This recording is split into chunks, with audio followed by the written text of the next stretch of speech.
निर्जला एकादशी पर चाहे व्रत तोड़ देना, लेकिन ये दो चीज खा लेना बिना व्रत के मिलेगा पूर्ण फल, छप्पर फाड़ होगी धन वर्षा। नमस्कार दोस्तों, निर्जला एकादशी व्रत का जीवन में विशेष ही महत्व होता है। पूरे वर्ष में कुल 24 एकादशी तिथियां आती हैं और हर महीने 2 बार, एक शुक्ल पक्ष में और एक कृष्ण पक्ष में आती है। यह तिथियां आत्मिक शुद्धि, संयम और प्रभु भक्ति के लिए श्रेष्ठ अवसर मानी जाती हैं। इनमें उपवास और भजन पूजन के माध्यम से मन को भगवान की ओर केंद्रित किया जाता है। इन सभी में निर्जला एकादशी सबसे कठिन परंतु अत्यंत ही पुण्यकारी मानी जाती है। इसलिए इस दिन बिना जल ग्रहण किए व्रत रखा जाता है, जो केवल शारीरिक तप नहीं बल्कि मन, वाणी और इंद्रियों के संपूर्ण नियंत्रण का प्रतीक माना जाता है। ऐसा माना जाता है कि ऐसे दिव्य दिन पर केवल सात्विक, पवित्र और भक्ति भाव से युक्त आहार ही ग्रहण करना उचित होता है। इसलिए कुछ विशेष वस्तुओं का त्याग इस दिन आवश्यक होता है, ताकि व्रत का उद्देश्य केवल आहार का त्याग नहीं बल्कि आत्मा की उच्चता और ईश्वर की निकटता बन सके। इस वीडियो में आपको बताऊंगा कि निर्जला एकादशी का शुभ मुहूर्त क्या है और महत्व क्या है। निर्जला एकादशी पर भगवान विष्णु को किस चीज का भोग लगाना चाहिए। निर्जला एकादशी पर किस चीज का सेवन करना चाहिए और किस चीज का सेवन नहीं करना चाहिए। लेकिन उससे पहले अगर आप भी चाहते हैं कि भगवान श्री हरि विष्णु और माता लक्ष्मी का आशीर्वाद आप पर बना रहे, तो इस वीडियो को एक लाइक करके चैनल को सब्सक्राइब करके बेल नोटिफिकेशन को ऑल पर सेट कर दे और कमेंट बॉक्स में जय श्री हरि विष्णु जय माता लक्ष्मी लिखकर अपनी हाजिरी जरूर लगाएं। तो चलिए प्रिय दोस्तों, सबसे पहले जानते हैं कि निर्जला एकादशी कब है, व्रत पारण करने का शुभ मुहूर्त क्या है। तो दोस्तों, आप सभी को बता दें कि इस साल निर्जला एकादशी 2 दिन मनाई जाएगी। ऐसे में पहले दिन स्मार्त निर्जला एकादशी का व्रत और दूसरे दिन वैष्णव निर्जला एकादशी का व्रत रखा जाएगा। वही जब एकादशी व्रत 2 दिन होता है, तब पहले दिन स्मार्त व्रत और दूसरे दिन वैष्णव व्रत करने की मान्यता होती है। अब आप सोच रहे होंगे कि स्मार्त व्रत और वैष्णव व्रत क्या होता है, तो ऐसे में आपको बता दें कि स्मार्त व्रत को सामान्य गृहस्थ वाले और अनुयायी करते हैं, जबकि वैष्णव व्रत को वैष्णव संप्रदाय के अनुयायी करते हैं। लेकिन गृहस्थ भी वैष्णव व्रत रख सकते हैं, लेकिन उन्हें वैष्णव संप्रदाय के नियमों का पालन करना होगा। इसके अलावा आप सभी को बता दें कि ज्येष्ठ माह के शुक्ल पक्ष की एकादशी की तिथि 6 जून 2025 को रात 2:15 से शुरू होगी और इसका समापन 7 जून को सुबह 4:47 पर होगा। ऐसे में उदया तिथि के अनुसार निर्जला एकादशी का व्रत 6 जून 2025 को रखा जाएगा। साथ ही स्मार्त निर्जला एकादशी व्रत को 6 जून को और वैष्णव निर्जला एकादशी का व्रत 7 जून 2025 को रखा जाएगा।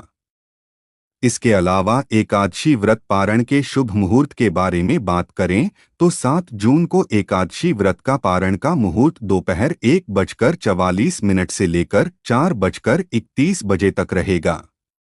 वही 8 जून को वैष्णव एकादशी के लिए पारण का मुहूर्त सुबह 5:23 से लेकर 7:17 तक रहेगा। तो प्रिय दोस्तों, यह था निर्जला एकादशी का शुभ मुहूर्त। आइए अब आपको बताते हैं कि निर्जला एकादशी का महत्व क्या है। दोस्तों, हिंदू हर वर्ष भर में कुल 24 एकादशी तिथियां आती हैं, हर महीने में 2 बार, शुक्ल पक्ष और कृष्ण पक्ष में। प्रत्येक एकादशी का अपना विशेष ही महत्व होता है, परंतु निर्जला एकादशी को इन सभी में सबसे श्रेष्ठ और पुण्यदायी माना जाता है। इसे भीम एकादशी भी कहा जाता है, क्योंकि महाभारत के पांडवों में भीमसेन ने इसी एकादशी का व्रत करके सभी 24 एकादशियों का पुण्य प्राप्त किया था। इसलिए निर्जला एकादशी ज्येष्ठ माह के शुक्ल पक्ष की एकादशी को आती है और इसका नाम ही दर्शाता है निर्जला, यानी बिना जल के इस दिन व्रती को अन्न ही नहीं जल का भी त्याग करना होता है। यह व्रत शरीर के संयम और आत्मा की शुद्धि का प्रतीक होता है। माना जाता है कि जो व्यक्ति पूरे वर्ष एकादशी नहीं रख पाता, वह केवल निर्जला एकादशी का व्रत रखकर सभी एकादशियों का फल प्राप्त कर सकता है। तो प्रिय दोस्तों, यह था निर्जला एकादशी का महत्व। आइए अब आपको बताते हैं कि निर्जला एकादशी पर भगवान विष्णु किन चीजों का भोग लगना चाहिए। 1. तुलसी दल। जी हाँ दोस्तों, निर्जला एकादशी पर भगवान विष्णु को पूजा में तुलसी दल का भोग लगाना अत्यंत ही विशेष स्थान होता है। कहा जाता है कि तुलस्या लघुलं पत्रं ये यो दद्यात् जनार्दने अर्घ्य वा यदि वा तैलं स याति परमागतिम, अर्थात जो भक्त तुलसी का एक छोटा सा पत्ता को श्रद्धा से श्रीहरि को अर्पित करता है, वह परमगति को प्राप्त करता है। इसलिए तुलसी माता को श्रीहरि की अर्धांगिनी माना जाता है और वह श्रीहरि विष्णु को उतनी ही प्रिय होती हैं जितनी लक्ष्मी माता को है। और निर्जला एकादशी जैसे पुण्य अवसर पर जब भक्त बिना जल ग्रहण किए व्रत करते हैं, तब तुलसी दल के साथ अर्पण किया गया कोई भी भोग विशेष ही फलदायी होता है। और यह न केवल भोग को पवित्र बनाता है, बल्कि भगवान की कृपा भी शीघ्र प्राप्त होती है।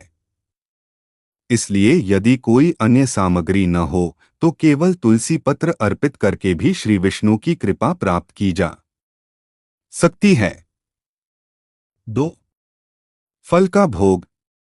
जी हाँ दोस्तों, निर्जला एकादशी व्रत में फल का भोग लगाना अत्यंत ही शुभ माना जाता है और भगवान को भी फलाहार रूपी सात्विक भोग अर्पित किया जाता है। और फल भगवान विष्णु को अत्यंत ही प्रिय भोग होता है। और फलों में पवित्रता, शुद्धता और प्रकृति का सहज स्पर्श भी होता है। इसलिए आम, केला, सेब, अनार, अंगूर आदि शुद्ध जल से फल को स्नान कराकर भगवान को चढ़ाए जाते हैं, क्योंकि यह भोग न केवल शरीर को डोट ऊर्जा प्रदान करता है, बल्कि आत्मा को भी शुद्ध करता है। इसलिए जब भक्त फल अर्पित करते हैं तो वे भगवान को अपनी मेहनत और प्रकृति से प्राप्त उपहार समर्पित कर रहे होते हैं। और फल भोग में कोई पकाने की प्रक्रिया नहीं होती, जिससे इसका सात्विक गुण और भी बढ़ जाता है। इसलिए इस प्रकार फल का भोग एक साधक की शुद्ध भावनाओं और आत्मिक समर्पण का प्रतीक बनता है, जो भगवान को अत्यंत ही प्रिय भोग होता है। 3. हलवा का भोग। जी हाँ दोस्तों, हलवा भगवान विष्णु को अति प्रिय मिष्ठान्नों में गिना जाता है, विशेषकर जब वह घी, सूजी या आटे से बना हो और उसमें तुलसी दल का स्पर्श हो। और निर्जला एकादशी पर जब व्रती संकल्पपूर्वक उपवास करते हैं, तब भगवान को अर्पित किया गया हलवा प्रेम और श्रद्धा का प्रतीक बन जाता है। इसलिए इसमें प्रयोग किया गया शुद्ध घी, गुड़ या शक्कर, सूखे मेवे और इलायची न केवल स्वादवर्धक होते हैं, बल्कि धार्मिक दृष्टि से भी सात्विक और पवित्र माने जाते हैं। इसलिए हलवा बनाते समय निरंतर भगवान का स्मरण और मंत्रों का उच्चारण भोग को दिव्यता प्रदान करता है। और कहा गया है कि भोजन में भाव प्रधान होता है, इसलिए यदि हलवा शुद्ध मन और ईश्वर भक्ति से बनाया जाए तो वह भगवान को शीघ्र ही प्रसन्न कर सकता है। इसलिए यह भोग अंततः आत्मसमर्पण, प्रेम और सेवा भावना का प्रत्यक्ष रूप भी बन जाता है। 4. पंचामृत का भोग। जी हाँ दोस्तों, निर्जला एकादशी पर भगवान विष्णु को पंचामृत का भोग लगाना अत्यंत शुभ और फलदायक माना जाता है। और पंचामृत का अर्थ होता है 5 अमृत तुल्य द्रव्यों का पवित्र मिश्रण: दूध, दही, घी, शहद और शक्कर। यह भोग नहीं, बल्कि अभिषेक और अर्पण का सबसे पवित्र माध्यम माना जाता है। इसलिए भगवान श्रीहरि विष्णु का पंचामृत से अभिषेक करना आत्मा की शुद्धि, मन की स्थिरता और ईश्वर के प्रति समर्पण का प्रतीक माना जाता है। और प्रत्येक द्रव्य का विशेष ही महत्व माना जाता है। दूध शुद्धता, दही श्रद्धा, घी बल, शहद माधुर्य और शक्कर संतुलन का प्रतीक होता है। इसलिए जब इन पांचों को मिलाकर भगवान विष्णु को डोट अर्पित किया जाता है तो वह भोग के साथ एक आध्यात्मिक ऊर्जा का संचार भी करता है। इसलिए निर्जला एकादशी जैसे व्रत में जब जल तक का त्याग होता है तब पंचामृत का प्रयोग श्रीहरि को प्रसन्न करने हेतु विशेष प्रभावी होता है। इसलिए इसे चरणामृत के रूप में ग्रहण करने से भी भक्तों को पुण्यफल और आरोग्यता प्राप्त होती है। तो प्रिय दोस्तों, यह था निर्जला एकादशी पर भगवान विष्णु को किस चीज का भोग लगाना चाहिए। और आइए अब जानते हैं कि निर्जला एकादशी पर किस चीज सेवन करना चाहिए। 1. कद्दू का सेवन। जी हाँ दोस्तों, निर्जला एकादशी जैसे पावन अवसर पर कद्दू का सेवन करना अत्यंत ही पुण्यदायी। व्रत में कद्दू का सेवन सात्विकता और पवित्रता का प्रतीक माना जाता है। और कद्दू एक सहज, शीतल और सुपाच्य सब्जी होती है जो शरीर को ऊर्जा प्रदान करती है और मन को शांति देती है। इसलिए व्रत के दिन जो भी अन्न या पदार्थ ग्रहण किया जाए वह सात्विक, ताजगी से युक्त और भगवान के प्रति समर्पण भाव से तैयार किया जाता है। ऐसा माना जाता है कि कद्दू में कोई तामसिक गुण नहीं होते और इसे सेंधा नमक व देसी घी में पकाकर भगवान को भोग लगाने के बाद ही ग्रहण करना चाहिए। जब भक्त कद्दू का सेवन करते हैं तो वे केवल शरीर के पोषण हेतु नहीं अपितु ईश्वर की कृपा से प्रसाद रूप में इसे ग्रहण करते हैं। यह मन, शरीर और आत्मा तीनों को संयमित रखता है और व्रत की मर्यादा में रहते हुए भक्त को संतुलन और भक्ति में स्थिरता प्रदान करता है। 2. लौकी का सेवन। जी हाँ दोस्तों, निर्जला एकादशी पर लौकी को शुद्ध और सात्विक भोजन की श्रेणी में रखा जाता है। और निर्जला एकादशी के व्रत में लौकी का सेवन शरीर को ठंडक, संतुलन और मानसिक शांति प्रदान करता है। इसलिए लौकी में जल तत्व की अधिकता होती है जिससे यह निर्जल व्रत के समय शरीर को अंदर से हाइड्रेट करता है और थकावट नहीं होने देता। इसलिए यह गुण इसे व्रत में आदर्श बनाता है। और लौकी को सेंधा नमक, थोड़ा देसी घी और हरी मिर्च के साथ हल्के रूप में पकाया जाए तो यह भगवान को भोग रूप में अर्पित करने योग्य बन जाता है। इसलिए लौकी का सेवन केवल शारीरिक स्वास्थ्य नहीं बल्कि आत्मिक संतुलन के लिए उत्तम माना जाता है। इसलिए यह सात्विकता की प्रतीक सब्जी मानी जाती है जिसे ग्रहण करते समय यदि मन में श्रीहरि का स्मरण किया जाए तो वह साधारण भोजन नहीं, वह प्रसाद बन जाता है और भक्त के भीतर दिव्यता का संचार करता है। 3. केले की सब्जी। जी हाँ दोस्तों, केला को एक पवित्र और शुभ फल माना जाता है और केले के वृक्ष की पूजा तब की जाती है और इसकी पत्तियों का उपयोग धार्मिक अनुष्ठानों में होता है। क्योंकि व्रत में यदि केले की सब्जी बनाई जाए तो वह अत्यंत ही सात्विक और शरीर को संतुलन देने वाली होती है। इसलिए निर्जला एकादशी के दिन जब भक्त उपवास रखते हैं और कोई फलाहारी भोजन करते हैं तो केले की सब्जी विशेष रूप से उपयोगी होती है क्योंकि यह ऊर्जा को प्रदान करती है और लंबे समय तक तृप्ति भी देती है। इसे शुद्ध देसी घी, हरा धनिया और सेंधा नमक के साथ बनाकर भगवान को भोग लगाने के बाद ग्रहण करना चाहिए। इसलिए जब इस प्रकार श्रद्धा और भक्ति से तैयार किया गया भोजन लिया जाता है तो वह ईश्वर की कृपा का माध्यम बन जाता है। इसलिए केला स्वयं भी भगवान विष्णु को प्रिय फल माना जाता है। इसकी सब्जी व्रत में उचित, शुद्ध और पुण्यदायी मानी जाती है। 4.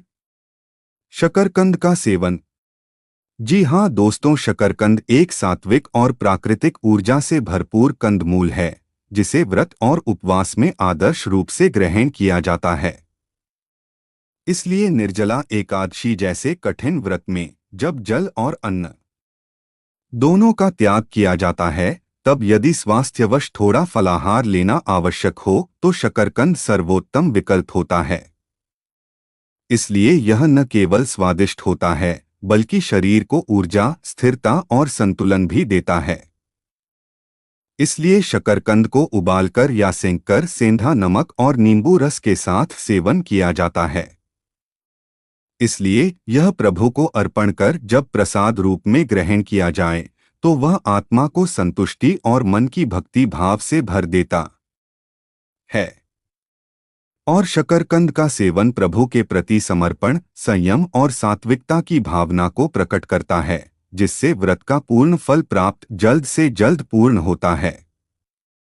तो प्रिय दोस्तों, यह था निर्जला एकादशी पर किस चीज का सेवन करना चाहिए। आइए अब जानते हैं कि निर्जला एकादशी पर किस चीज का सेवन नहीं करना चाहिए। 1. दाल की सब्जी। जी हाँ दोस्तों, निर्जला एकादशी जैसे पुण्य व्रत में दालों का सेवन वर्जित माना जाता है। कहा जाता है कि एकादशी के दिन अन्न और दालें ग्रहण करने से व्रत का पुण्य नष्ट हो जाता है। इसलिए इस दालें में रासायनिक और कभी-कभी तामसिक प्रवृत्ति को बढ़ाती हैं, जिससे मन स्थिर नहीं रहता और ध्यान तथा भक्ति में विघ्न आता है। इसलिए एकादशी व्रत का उद्देश्य होता है और शरीर, मन और आत्मा को सात्विक और पवित्र होता है। इसलिए दाल की सब्जी भले ही पौष्टिक हो, लेकिन यह व्रत के दिन आध्यात्मिक ऊर्जा को बाधित कर सकती है। इसलिए इस दिन केवल फलाहार, कंदमूल या सात्विक आहार ही उचित माना जाता है। इसलिए भगवान विष्णु की कृपा और आत्मिक शुद्धि प्राप्त करने के लिए दाल जैसे भारी पदार्थों से दूरी बनाए रखना श्रेयस्कर होता है। इसलिए जब संयमपूर्वक भोजन किया जाता है तब व्रत का वास्तविक फल प्राप्त होता है। 2. बैंगन का सेवन। जी हाँ दोस्तों, निर्जला एकादशी पर बैंगन को विवादास्पद और अपवित्र माना जाता है, विशेषकर व्रत और पूजा पाठ के दिनों में। ऐसा माना जाता है कि बैंगन में सूक्ष्म कीटाणु अधिक होते हैं और यह तमोगुण को बढ़ाने वाला होता है, जिससे मानसिक चंचलता और भक्ति में विघ्न उत्पन्न हो सकता है। इसलिए निर्जला एकादशी जैसे विशेष दिन पर जब भक्त शरीर और मन को ईश्वरीय मार्ग में स्थिर करना चाहते हैं, बैंगन का सेवन उस साधना को भंग कर सकता है। इसलिए यह सब्जी धार्मिक दृष्टि से बनाई जाती है और इसे देवी देवताओं को भी भोग नहीं लगाया जाता, क्योंकि भगवान विष्णु की कृपा पाने और आत्मिक शुद्धि की भावना से किए जाने वाले व्रत में बैंगन जैसे विवादित और अपवित्र माने गए पदार्थों का त्याग आवश्यक होता है। इसलिए संयम ही व्रत का प्राण है और अनुशासन से ही व्रत को सफल बनाया जा सकता है। 3.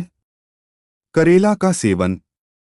जी हाँ दोस्तों, हालांकि करेला स्वास्थ्य की दृष्टि से लाभकारी होता है, परंतु व्रत और एकादशी के दिन इसका सेवन वर्जित माना जाता है, क्योंकि करेला कड़वा स्वभाव का होता है और यह भोजन में क्रोध, चिड़चिड़ापन और मानसिक विषमता बढ़ा सकता है।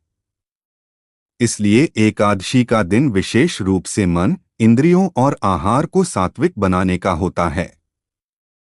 इसलिए व्रत में ऐसा कोई पदार्थ न खाया जाए जो शरीर या मन को डोट असंतुलन में डाले दे, और करेला की तीव्र गर्म मानी जाती है और व्रत में तीव्र को संतुलित रखना आवश्यक होता है, क्योंकि इस दिन प्रेम, श्रद्धा और शांति से युक्त भोग ईश्वर को अर्पित कर स्वयं भी प्रसाद स्वरूप ग्रहण करना चाहिए।